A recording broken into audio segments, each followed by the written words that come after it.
কোন কোন বিধানসভা কেন্দ্র যেখানে এবারে ঘাসফুল ফোটার সম্ভাবনা উজ্জ্বল।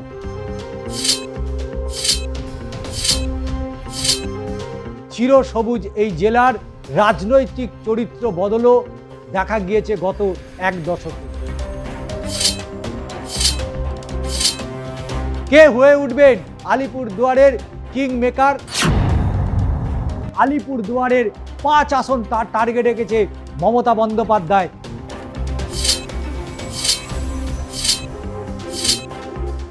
নমস্কার, শুরু করছি দাদা দিদির রাজনীতি। বাজার যেমন গরম হচ্ছে বাংলার মাটি।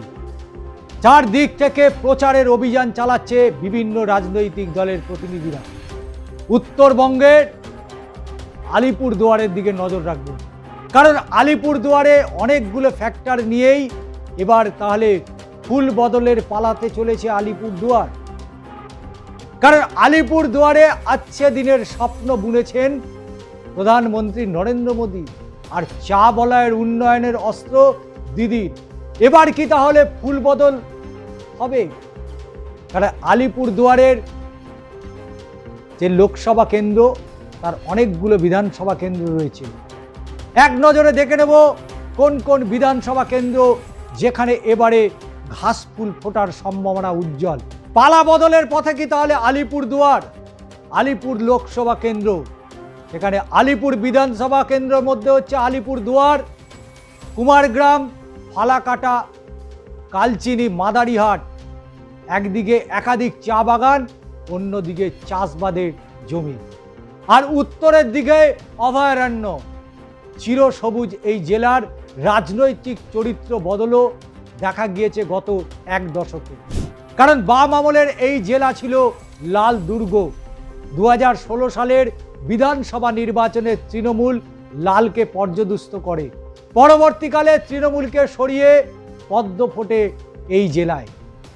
আর আলিপুরদুয়ারের মতো জেলা যেখানে অপ্রাপ্তি জ্বালা রয়েছে, মুদ্রা অন্নপিঠে রয়েছে পশ্চিমবঙ্গের শাসক দল তৃণমূল কংগ্রেসের উন্নয়নের পাঁচালী, তার পাশাপাশি সোনার বাংলা। সব মিলিয়ে 26-এর ভোটে কি দেখবে, কি দেখা যাবে আলিপুরদুয়ারে, তার বিস্তারিত বিশ্লেষণ করব আজকের এই ভিডিওতে। কারণ আলিপুরদুয়ার জেলার সরকারি হিসেবে মোট 60টি চা বাগান আছে। গত কয়েক বছরে অনেক বাগানই বন্ধ হয়ে গিয়েছিল, বেতন না পেয়ে ক্ষোভও ছড়ায় শ্রমিকদের মধ্যে। যদিও পরবর্তীকালে আলোচনার প্রেক্ষিতে ফের বাগান খোলে, কিন্তু পরিসংখ্যান বলছে এই মুহূর্তে জেলার 37টি চা বাগান অস্বাভাবিকভাবেই চলছে। 17টির অবস্থা একেবারে রুগ্ন, 4টি বাগান বন্ধ হয়ে গিয়েছে। জেলার কালচিনি, কুমারগ্রাম সহ একাধিক জায়গায় এই সমস্ত বাগান রয়েছে। আর চা শিল্পের সাথে লক্ষ লক্ষ শ্রমিক পরিবার জড়িয়ে রয়েছে। পরিসংখ্যান এটাও বলছে জেলার প্রায় 60% ভোটার চা শ্রমিক পরিবারের। অর্থাৎ এই গোটা ভোট ব্যাংকে নিজেদের দিকে আনার লক্ষ্যেই জেলায় চলছে জোর কদমে দুই শিবিরের প্রচার। চা শ্রমিকদের জন্য উন্নয়নের বার্তা বরাবরই দিয়ে এসছেন রাজ্যের শাসক দল। মুখ্যমন্ত্রী মমতা বন্দ্যোপাধ্যায় উত্তরবঙ্গ সফরে গিয়ে নিজে একাধিক বার্তা দিয়েছেন। আর চা বলয়ের উন্নয়নের অস্ত্র এই মুহূর্তে দিদির। তবে শ্রমিকদের জন্য জমির পাট্টা বিলি হয়েছে। এছাড়াও বাংলার আবাস বাড়ি প্রকল্পে টাকা দেওয়া হয়েছে। চা সুন্দরী প্রকল্পে শ্রমিকদের ঘর, বাগানে ক্রেশ, হাসপাতাল, চা শ্রমিকদের পরিবারের ছাত্রছাত্রীদের জন্য স্কুল বাস সহ একাধিক উন্নয়ন হয়েছে। বিজেপি চা শ্রমিকদের জীবনের উন্নতির কথা প্রচার করেছে।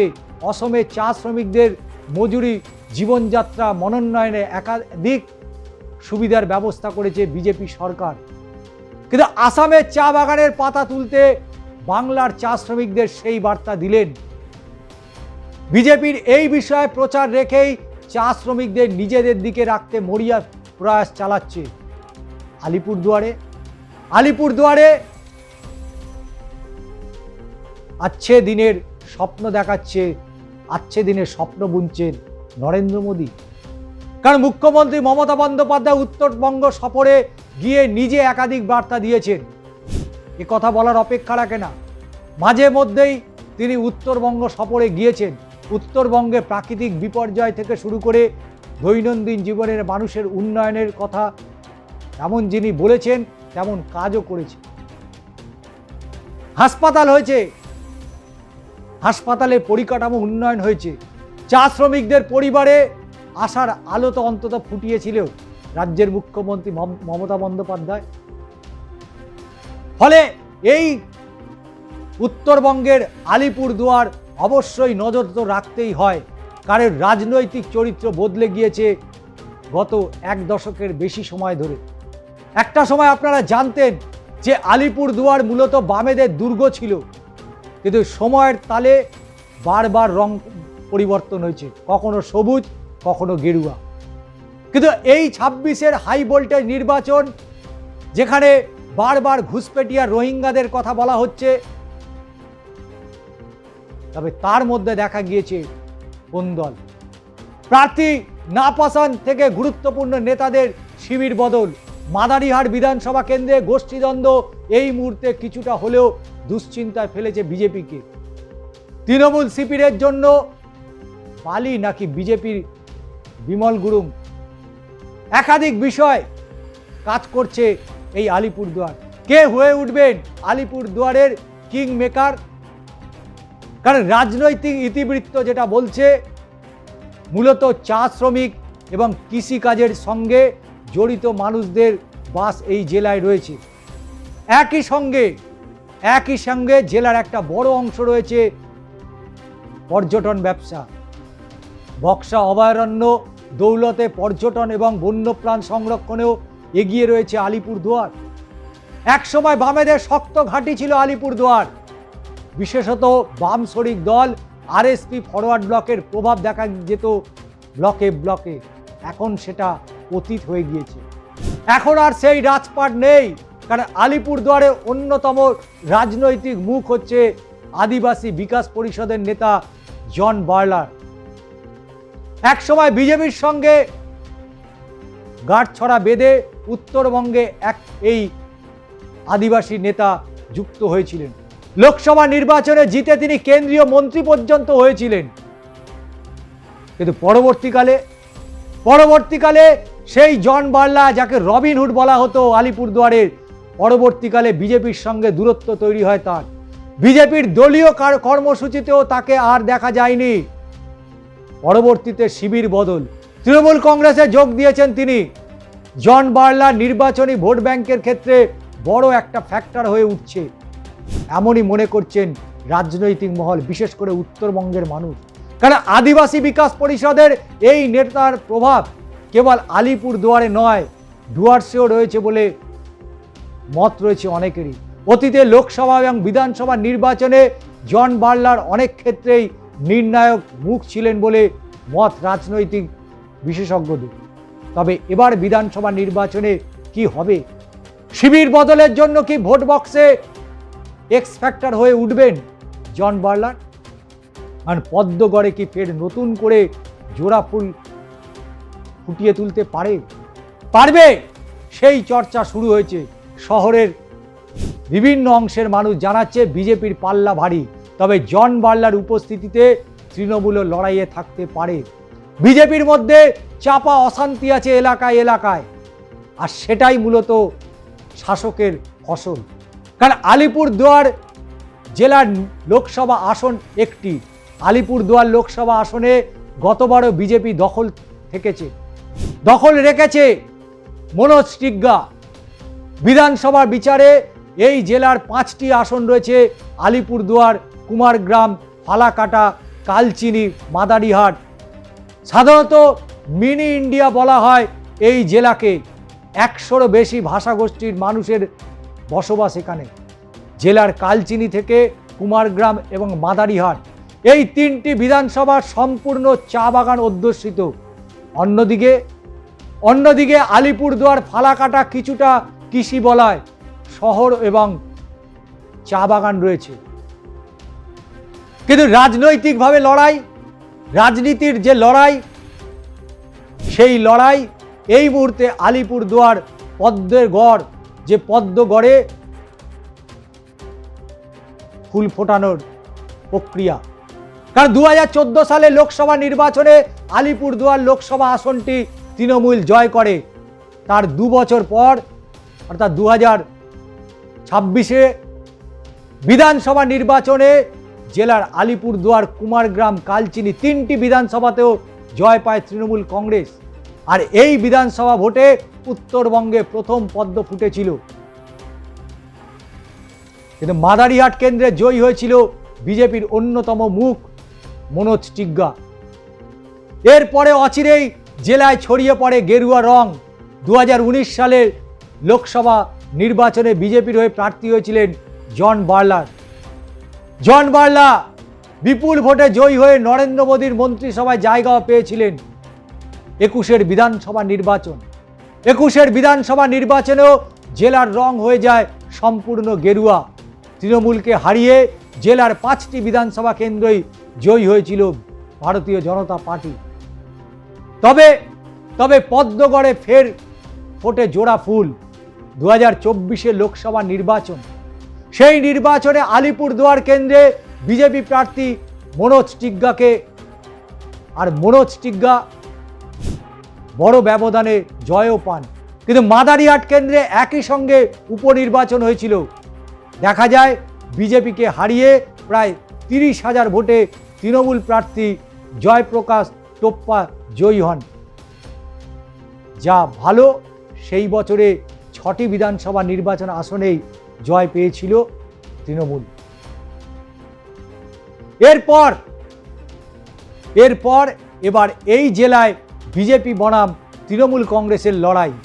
যদিও এই জেলায় বাম এবং কংগ্রেসের প্রার্থীরাও রয়েছেন, আছেন একাধিক নির্দল প্রার্থী। তৃণমূল জেলার সংগঠনের মুখের ওপরেই ভরসা রেখেছে। একদিকে বিজেপির পুরনো মুখে ভরসা রেখেছে, আবার একাধিক আসনে প্রার্থীও বদল হয়েছে। ফলে বিজেপির অন্দরে দেখা গিয়েছে বিস্তর কোন্দল। কারণ মাদারিহাট কেন্দ্র তৃণমূলের প্রার্থী হচ্ছে জয়প্রকাশ টোপ্পা, বিজেপির হয়ে লড়ছেন লক্ষণ লিম্বু।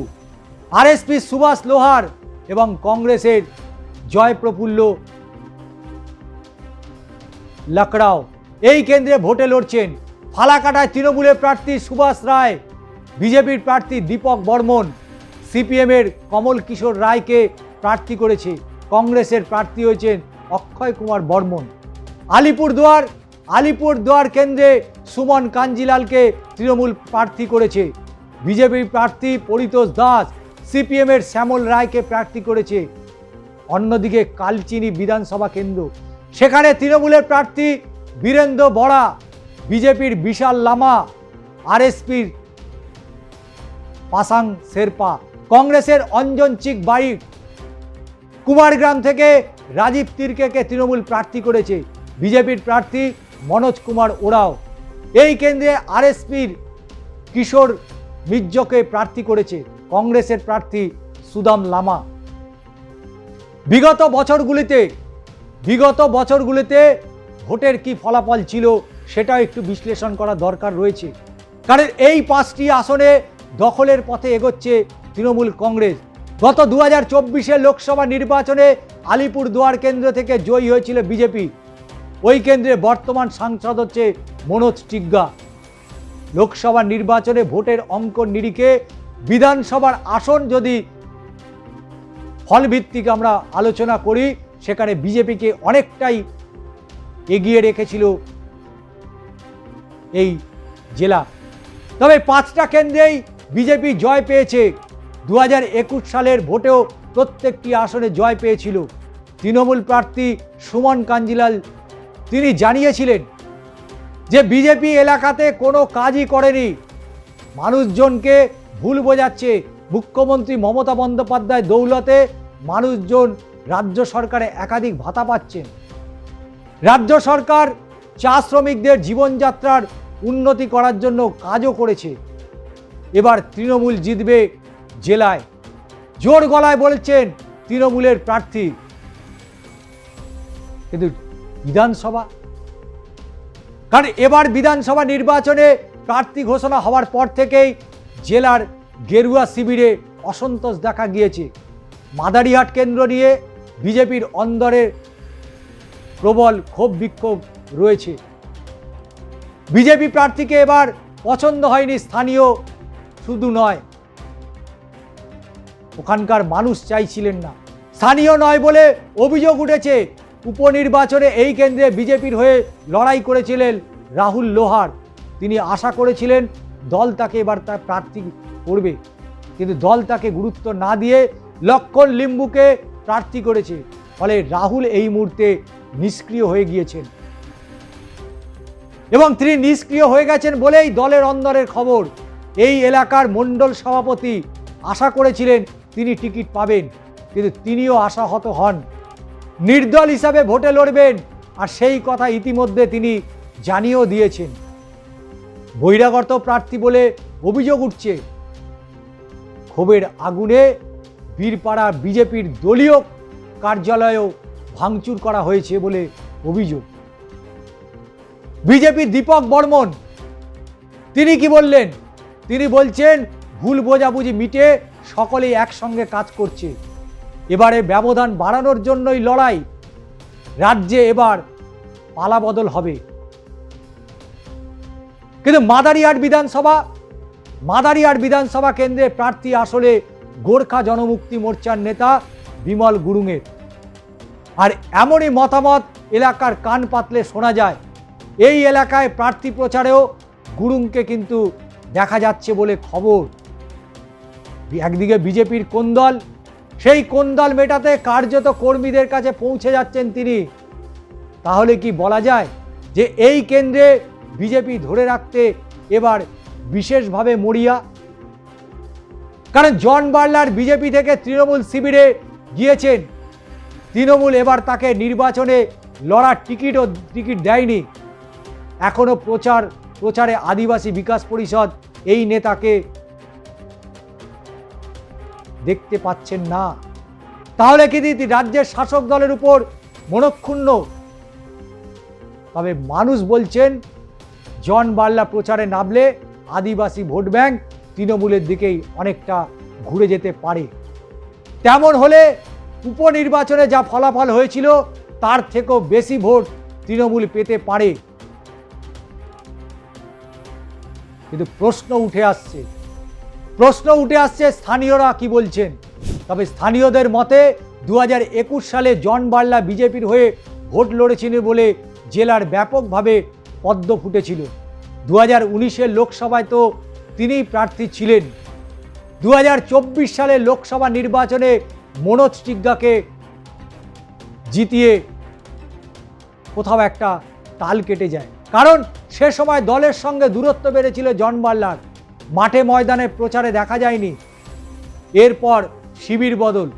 অন্দরের খবর, উপনির্বাচনে তৃণমূলের হয়ে গুটি সাজিয়েছিলেন জন। তাই এবার স্থানীয়রা যেটা আরো বলতে চাইছেন যে এবার কিন্তু এই 5টি বিধানসভায় অনেকটাই হাওয়া বদল শুধু নয়, ফুলের বদল হবে। এবং এই আলিপুরদুয়ার 5টি বিধানসভা অবশ্যই নজর রাখতেই হয়। পরিসংখ্যান যা বলছে অবশ্যই গেরুয়ার ধস এখনো নামেনি। তবে বিগত 5 বছর ধরে মুখ্যমন্ত্রীর নজর ছিল উত্তরবঙ্গ। একদিকে যখন কোচবিহার জেলা এবং তার পাশাপাশি আলিপুরদুয়ার, সেই আলিপুরদুয়ারের এবার কিন্তু পদ্ম ছেড়ে জোড়া ফুলের দিকে এগোচ্ছে উত্তরবঙ্গের এই আলিপুরদুয়ারের মানুষ। কারণ আলিপুরদুয়ারে গোর্খাল্যান্ড ইস্যু রয়েছে, বড় অংশের মানুষ গোর্খা। সেই ভোটকে একত্রিত করতে কৌশলে বিমল গুরুংকে এই এলাকায় দায়িত্ব দিয়েছে বিজেপি। জন বার্লার খামতি বিমল গুরুংয়ের মাধ্যমে পূরণ করতে চাইছে বিজেপি। গোর্খাদের আবেগকে উস্কে দেওয়ার চেষ্টা চলছে, এমন কথাও কিন্তু কান পাতলে শোনা যাচ্ছে। কারণ ভুটান থেকে নেমে আসা জলে আলিপুরদুয়ার বিস্তীর্ণ অঞ্চল প্লাবিত হয়েছিল গত অক্টোবর মাসে। জনজীবন বাসস্থান, রুটি রুজিতে বড় ধাক্কা লাগে সাধারণ মানুষের। আর এই পরিস্থিতিতে ক্রমে রাজ্য সরকারের সৌজন্যে বিপর্যয় কাটিয়ে উঠেছে ক্ষতিগ্রস্তরা। তাই এই জেলায় ভোটের ফ্যাক্টর কি, সেই প্রশ্নের একাধিক বিষয় সামনে আসবে। সিপিএম কর্মী সমর্থকরাও প্রচারে নেমেছেন কোমর বেঁধেই। তবে সিপিএম প্রার্থী শ্যামল রায় তিনি আশাবাদী, তৃণমূল বিজেপি নয়, মানুষ ভুল বুঝে চলে গিয়েছিলেন, এবার মানুষ ফিরবে। অর্থাৎ বামেদের ভোট যে রামে গিয়েছিল সেই ভোট আবার কামব্যাক করছে। চা বাগানের চা শ্রমিকদের জীবনযাত্রা বদলানোর জন্য লাল ঝান্ডা বারবার কাজ করেছে, এমনটাই দাবি করেছিলেন তিনি। কিন্তু চা শ্রমিকদের জীবিকা বাগানগুলোর অবস্থা বরাবর চর্চার বিষয় হয়ে উঠত।